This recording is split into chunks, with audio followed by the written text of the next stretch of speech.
तिरुपति मंदिर का जो पूरा प्रकरण है वो सनातन को भ्रष्ट करने की एक साजिश है। मैं उज्जैन की पावन धरती से भारत के यशस्वी प्रधानमंत्री आदरणीय नरेंद्र मोदी जी से और उनकी सरकार से आग्रह करता हूँ कि सनातन को बचाने के लिए, सनातन को शक्तिशाली बनाने के लिए, सनातन को और सशक्त बनाने के लिए कोई ठोस कदम उठाए। सनातन और भारत,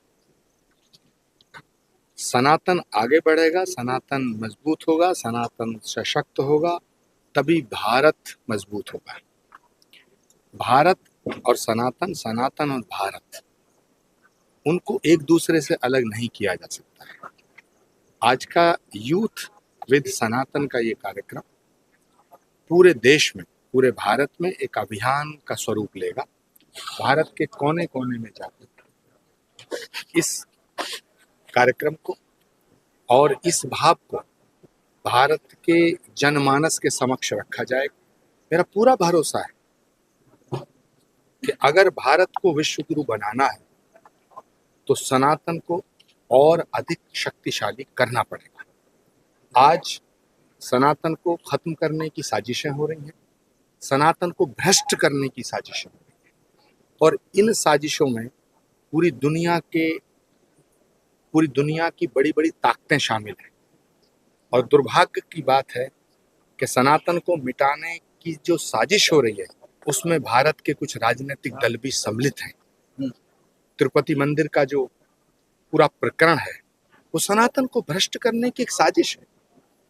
मैं उज्जैन की पावन धरती से भारत के यशस्वी प्रधानमंत्री आदरणीय नरेंद्र मोदी जी से और उनकी सरकार से आग्रह करता हूँ कि सनातन को बचाने के लिए, सनातन को शक्तिशाली बनाने के लिए, सनातन को और सशक्त बनाने के लिए कोई ठोस कदम उठाएं, क्योंकि यदि सनातन कमजोर हुआ तो भारत कमजोर। भारत जी इस तरीके से राहुल गांधी विदेशों में जाके भारत की बदनामी करते हैं, उनके भारत के बारे में बताते हैं, वही सिख समाज भी नाराज चल रहा है। दूसरा जो है, जिस तरीके से पाकिस्तान के रक्षा मंत्री ने कहा है कि कांग्रेस के पास एक अच्छा मौका है जम्मू कश्मीर में गठबंधन की सरकार के साथ मिलकर धारा 370 को वापस लाने के लिए।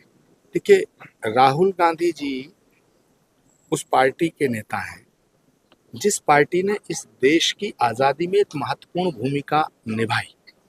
लेकिन दुर्भाग्य की बात है कि आज जो कांग्रेस है, ये कांग्रेस अब महात्मा गांधी की कांग्रेस नहीं रह गई है।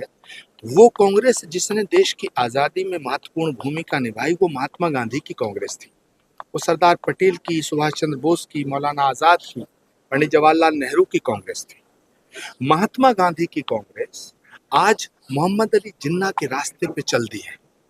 इसलिए राहुल गांधी जी देश के बाहर जाते हैं तो देश को नंगा करने का काम करते हैं, देश को अपमानित करने का काम करते हैं, देश का फजीता करने का काम करते हैं। वो भूल जाते हैं कि लोकतंत्र का सौंदर्य ये है कि सरकार के फैसलों की आलोचना की जाए, लेकिन भारत के अंदर, भारत के बाहर जाकर के अगर भारत के खिलाफ आप बोलेंगे तो ये देश कभी स्वीकार नहीं करेगा।